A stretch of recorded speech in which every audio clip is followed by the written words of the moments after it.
jornada de hoy nos acompañan voces muy especiales. En primer lugar, damos la bienvenida a Riva Esther Aguilar Quisque. Ella es peruana, procedente de la región de Ayacucho, docente en Educación Intercultural Bilingüe Inicial de la Universidad Antonio Ruiz de Montoya, magíster en Educación y Desarrollo Humano en la línea de investigación Infancias y Familia. En el 2020 participó en el proyecto doctoral Ser Joven Andino junto con la maestra Rosana Mendoza. En el 2025 fue coinvestigadora de un trabajo de investigación junto con Rosana que tuvo como resultado el libro Esto no acaba aquí, candidatos jóvenes quechos al Congreso.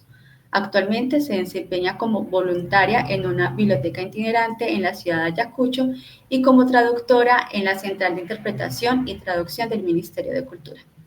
También nos acompaña Susi Inestrosa. Susi es docente e investigadora de la Fundación Centro Internacional de Educación y Desarrollo Humano CINDE. También es co-líder de la línea de investigación en infancias y familias y doctora en Ciencias Sociales, Niñez y Juventud de la Alianza CINDE Universidad de Manizales. En este momento su producción académica está orientada hacia temas relacionados con infancias y las políticas públicas. Por último, también nos acompaña Carlos Fernando Cardona. Él hoy va a tener el rol de moderador.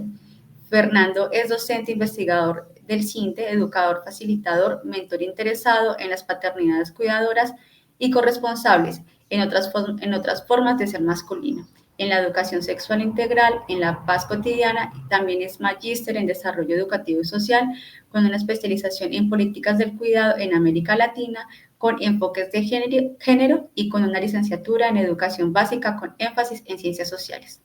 Durante este espacio vamos a tener la oportunidad de conocer el trabajo de investigación que tiene como nombre Los tránsitos del Huarma para constituirse como runa dentro de la cosmovisión andina, perspectivas de la niñez según la comunidad de Anchihuay, Sierra Región Ayacucho, Perú. Queremos agradecer de antemano a nuestros invitados, a Riva, a Susi y a Fer, por aceptar esta invitación y a partir de este momento les damos la palabra.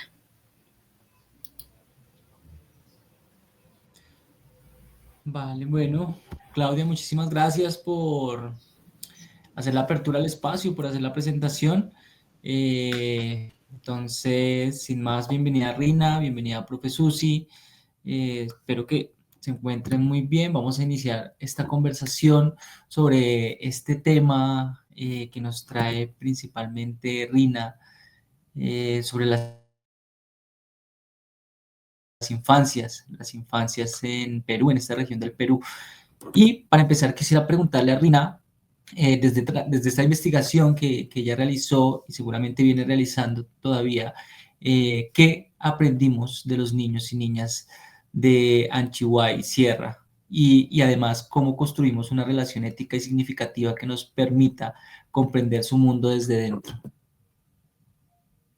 Hola Fernando, buenos días, profe Susi y a todos los que nos acompañan en esta sala.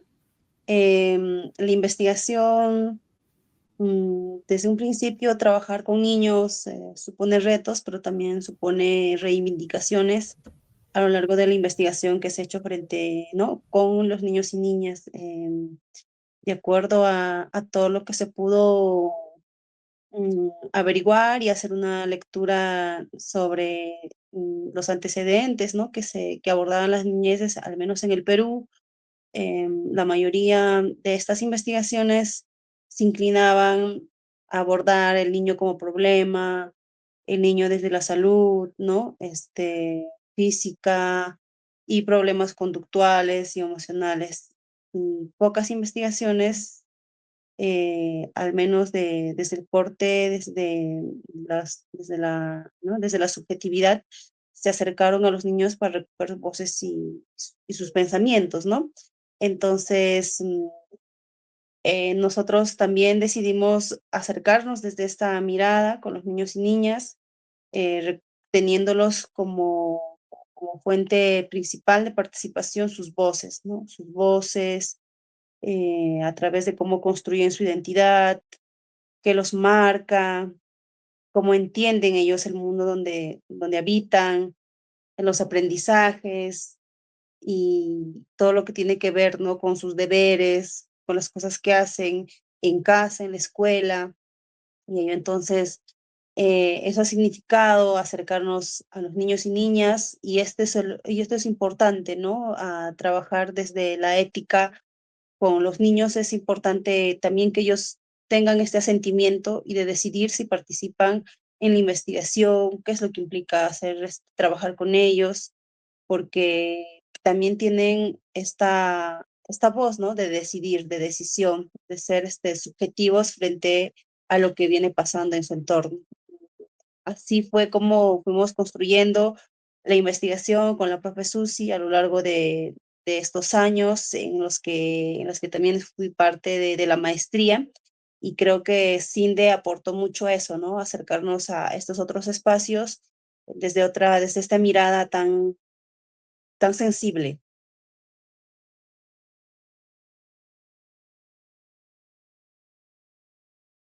Tu audio.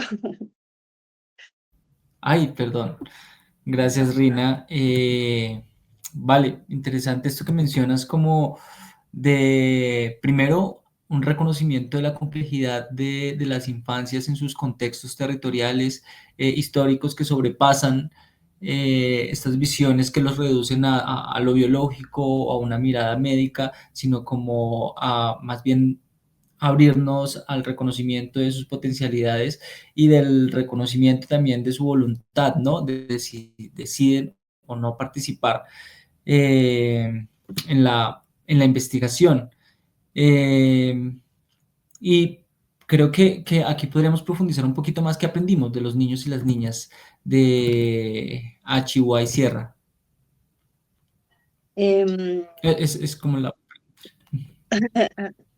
sí, pudimos, tal vez en el tiempo que los acompañamos, en sus vivencias, en sus juegos, en sus recreos, en la escuela.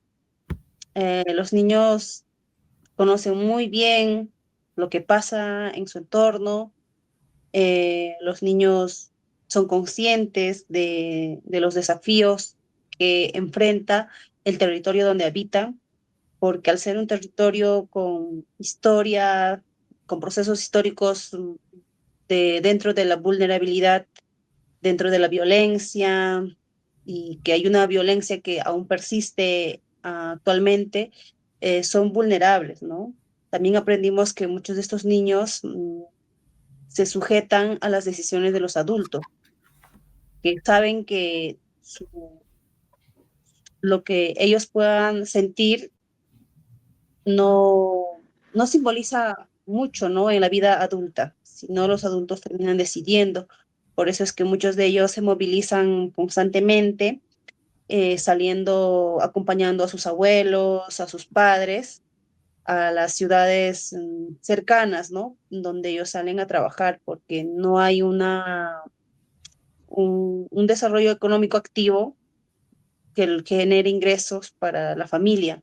Entonces ellos van, o también hay niños que vienen y acompañan a sus abuelos, acompañan a los abuelitos que ya no pueden em, por sí mismos hacer las cosas, ¿no? Saben que estar en chacra es un desafío enorme de atender e ir con los animales, alimentarlos, em, ver la chacra. Entonces son niños que entienden muy bien estos desafíos a los que se enfrentan. Entonces, esas cosas aprendimos, que ser niño andino viene cargado de todo este bagaje ¿no? Bagaje cultural, lingüístico, pero también tiene y jalan estas tensiones, eh, estas, estas otras violencias de que tienen que movilizarse y desplazarse,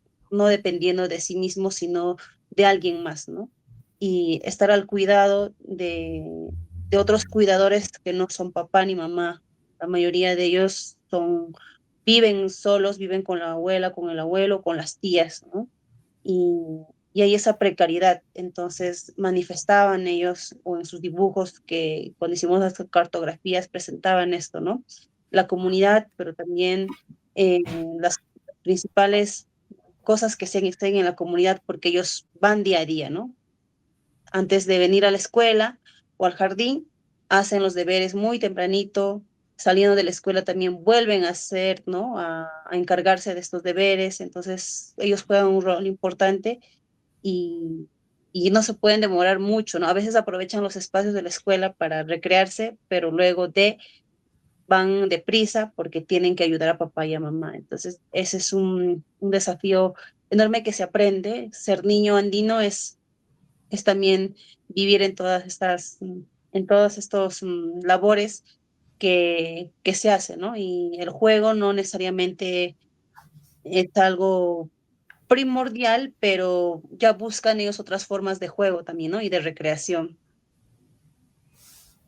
Vale, gracias, Rina. Creo que aquí uno podría decir varias palabras para recoger lo que mencionas en términos de lo que se aprende de los niños y se aprenden desde sus contextos, cómo viven su autonomía en el territorio, esta dimensión relacional y de cuidado, y también la resistencia que hacen como a las dinámicas de los adultos que a veces se imponen, pero pues ellos también salen a la marcha con sus formas de vivir en el territorio. Antes de continuar a la siguiente, creo que sería interesante como poder hacer un ejercicio de traducción tal vez para las personas que nos escuchan y de pronto no están muy relacionados con lo que es el Dharma, con lo que es la runa, con lo que es una chakra. Sí creo que es como importante de pronto tratar de hacer un ejercicio de traducción. Sí, Entonces, muchos de los conceptos que se abordan están en la lengua indígena quechua, de la variedad sureña, chanca, ya que en la zona donde estoy todavía es un territorio que abarca la variedad chanca y es un poquito diferente al quechua que se habla más al sur, como en Cusco, por ejemplo, ¿no? Y Bolivia. Y, entonces siempre hay diferencias y Warma en esta variedad significa niño o niña, ¿no? Para ambos géneros, o también para decir infancia. Y runa es también una palabra que tiene mucha carga cultural, histórica, y que significa, en todas las variedades significa runa, significa ser humano, y chakra es el espacio donde la tierra, donde se siembra y se cultiva, ¿no? Los productos que crecen en la zona, puede ser papa, maíz, este, otros tubérculos andinos que hay. Entonces, chakra es este espacio y este territorio que también tiene cargado mucho simbolismo. Y estas palabras fueron también abordadas en la investigación porque no podían no estar, ya que abarcan, abarcan estos conceptos, ¿no? Que quisimos trabajar desde este concepto, porque Runa, solamente decir ser humano, no funciona así, ya que también muchas veces en otros contextos, agregándole otros adjetivos, pueden llegar a ser palabras denigrantes, palabras para inferiorizar una lengua sobre otra, por ejemplo, runa simi, cuando runa lengua, ¿no? Ser humano, y simi es lenguaje, entonces lenguaje del ser humano, pero ¿de qué ser humano, no? Entonces, en muchos aspectos esto fue usado para decir la lengua de ciertas personas, y por eso era importante abordar estos conceptos de Warmiruna desde cómo se fueron construyendo aquí en el sur y cuál fueron la posición que se les dio en las diferentes etapas, ¿no? Entonces, esos son los conceptos que hemos abordado y bueno, esa es. gracias, Rina. Bueno, la profe Susi acompañó en esta investigación también y, y ya que se integra como la investigación en el territorio también desde las culturas y estas traducciones que se hacen, eh, surge la pregunta por el papel de los investigadores, ¿sí? Y aquí quisiera preguntarle a la profe Susi primero y después puedes responder, Rina, ¿de qué manera la presencia de los investigadores puede impactar las percepciones, prácticas y valoraciones hacia los niños y las niñas? Muchas gracias, Fer. Un saludo especial para ti y para Rina. En efecto, esta investigación a lo largo de todo su desarrollo teórico, metodológico y sobre todo la manera en la cual Rina demarcó la ruta analítica, permitió precisar un asunto que si bien hace parte de nuestra cotidianidad como investigadores, de nuestra esencia, de nuestra génesis, no está por demás nombrar, y es que se aprende a ser niña y se aprende a ser niño en determinados contextos. Es decir, la niñez no está supeditada por un asunto etario, por unas lecturas homogéneas que nos indican las edades o nos indican exclusivamente ciertas características que le corresponde a todas las niñas y los niños de las diversas culturas. Rina dejó claro en su investigación y nos encanta escucharla hoy en este espacio cuando dice hay unas lecturas culturales y el papel de los investigadores tiene que ver precisamente con aprender y visibilizar esas lecturas en 3 órdenes. En un primer orden, frente a las prácticas, luego frente a los imaginarios y tercero, frente a los sentidos de aquello que investigamos y que se relaciona con las niñeces. Para hablar en ese primer orden y referirme a las prácticas, aquello que los investigadores, aquello que posicionamos en nuestros trabajos y que nos permitimos debatir con las comunidades, tiene que permitir desmontar miradas muy colonizadas alrededor de las niñas y de los niños y que precisamente sitúan comportamientos y nos hacen creer que ya todo se ha escrito y todo se ha dicho cuando hablamos acerca de las niñeces y cuando situamos a las infancias en determinados contextos.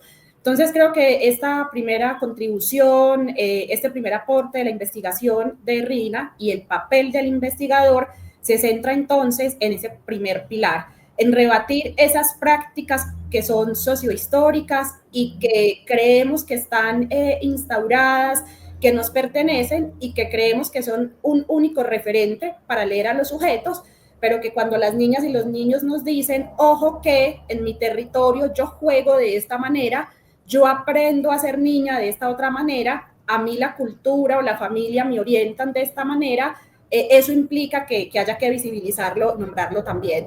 El segundo pilar, como les mencionaba, tiene que ver entonces con el desmonte de esos imaginarios que precisamente van construyendo unos relatos y que en muchos contextos cierran toda posibilidad para reconocer lo que sucede de manera tradicional en contextos como los que ya Rina planteaba.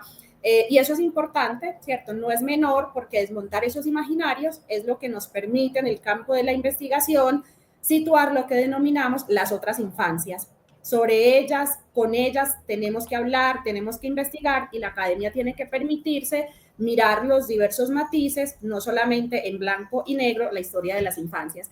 Y lo tercero, en relación con los sentidos, que es aquello que como sociedad va demarcando, va delimitando a nuestras instituciones, va instalando también todo ese acervo normativo. Eso tiene que estar en debate, tiene que entrar en tensión, porque si bien hay unos intereses superiores, hay unos enfoques, hay una necesidad de proteger, de ponernos de acuerdo frente a unos cuidados, frente a unas maneras de criar a las niñas y a los niños, lo cierto es que esos sentidos, esas experiencias sociales también son diversas y merecen que desde el campo de la investigación no solamente sean nombradas de manera exótica, sean develadas, sino que puedan ser acogidas en esos marcos institucionales y que desde allí nos permitamos arropar y acompañar esas otras formas de ser niña, de ser niño y sobre todo de leer, de interpretar y de comprender las experiencias en el marco de las subjetividades, en este caso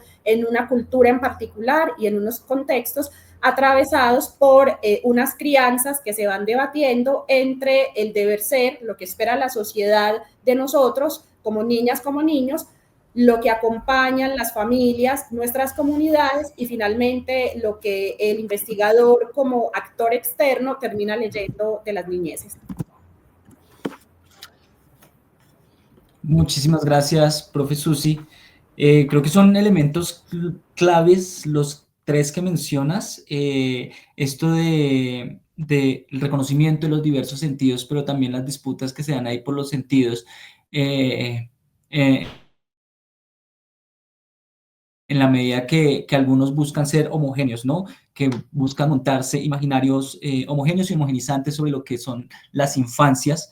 Y al desmontar esto, pues nos permite reconocer que hay una mirada colonizadora que para superarla nos lleva a reconocer múltiples referentes de las niñas y los niños, pero desde lo que hacen ellas y ellos, desde sus voces y desde sus acciones, en su ejercicio también como autopoético de autoconstitución en comunidad. Entonces, muy interesante lo que mencionas, profe, espero recoger bien toda la potencia de lo que dices. No sé si Rina de pronto agregarías algo también a esta pregunta. Em, sí, cuando arrancamos, cuando aún en formación, acercarnos desde este punto a mi comunidad, siendo parte yo también, ¿no? De esta historia de vida, de esta historia común, de esta memoria cultural que se viene tejiendo. Es importante también pensar desde qué espacio nos vamos a acercar, ¿no?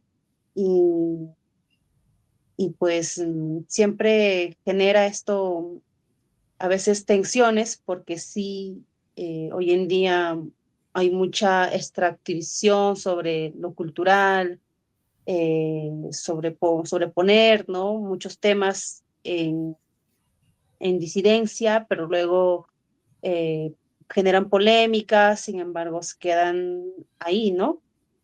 Ahora que el Perú está apostando por la primera infancia, también eh, decir, ¿no? Que es importante generar proyectos, políticas públicas, programas en que tengan esta sensibilidad, esta forma de acercarse respetuosamente y siempre pensando en los niños, ¿no? Eh, Muchas veces, hasta yo siendo niña, incluso muchas personas de la comunidad cuando fueron niños, somos conscientes que hemos crecido en un contexto violento y muy difícil para ser niños. Entonces, ser niño andino también es tener una situación de desarrollo muy complicada y porque hay muchos obstáculos, hay muchas carencias y sigue viniendo también el tema de violencia, sigue siendo un eje también, que ahora que ya terminé la investigación voy dando cuenta, ¿no? De que es un territorio que sigue siendo conflictivo. Entonces, mm, importante el apoyo de la profe Susi para poder delimitar una metodología, un diseño de cómo acercarnos, ¿no? Y recoger todo lo que está pasando, porque también sucede que cuando uno es del pueblo, pues empieza a romantizar y empiezas a ver, a describir lo lado bonito, ¿no? Que es lo andino, lo niño indígena y todo. Entonces, eh, tener esta compañía, estas otras, como menciona la profe Susi, también plantear estos temas que sean debatibles y que traigan aquí las dificultades, las carencias, las vulnerabilidades de los niños y niñas en estos contextos. También es importante arrancar bien desde qué punto queremos abordar, ¿no? Y creo que CINDE y con el apoyo de la profe sí se ha intentado lograr, ¿no?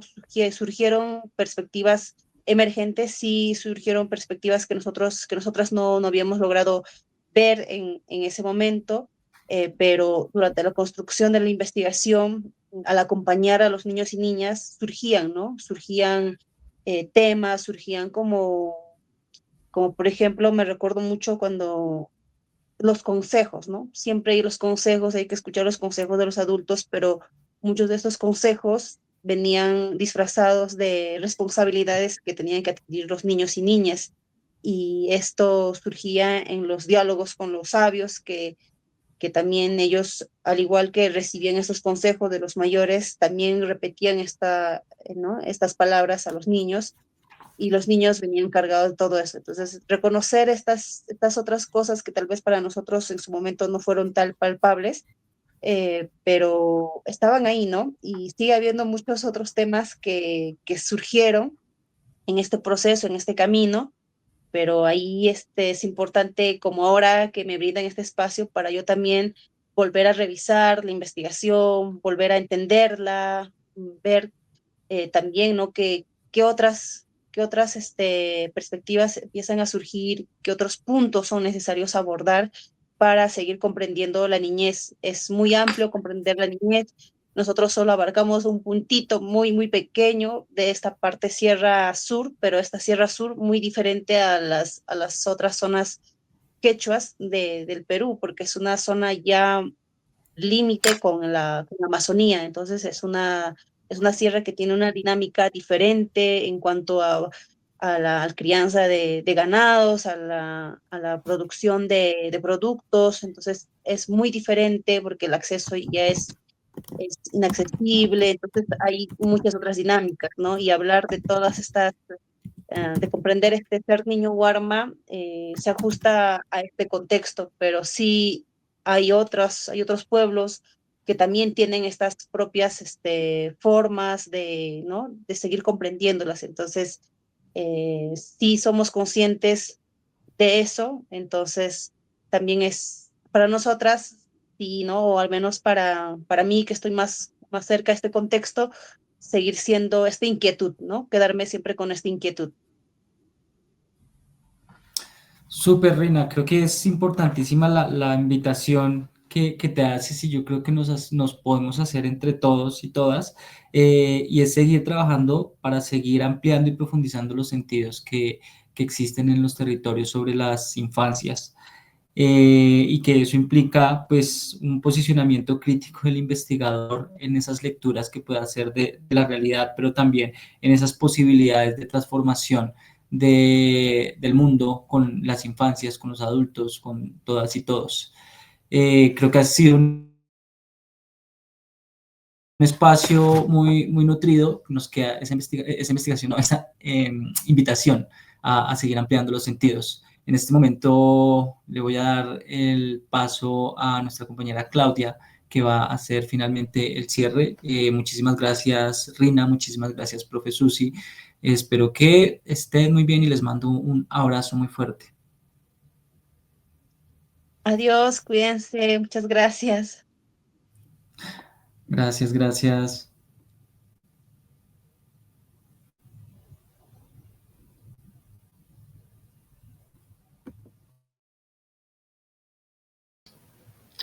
Muchas gracias, Per, muchas gracias, Rina, Susi. Ha sido un gusto poder acompañar este conversatorio. Recuerden que somos CINDE, Latidos del Conocimiento. Hoy escuchamos reflexiones que nos invitan a reconocer a los niños y niñas como agentes de y para el cambio, con subjetividades críticas y situadas en sus propios contextos. También se destacó el papel del investigador en temas relacionados con la niñez, especialmente al debatir y cuestionar esas prácticas que son homogéneas en la manera en cómo se leen y cómo se comprenden las infancias. En nombre del CINDE, agradecemos a nuestros invitados e invitadas y a todas las personas que nos acompañaron y los esperamos en un próximo encuentro para seguir compartiendo voces que inspiran y conocimientos que transforman. Muchas gracias y hasta una próxima oportunidad. Gracias. Chao. Gracias, gracias. Chao.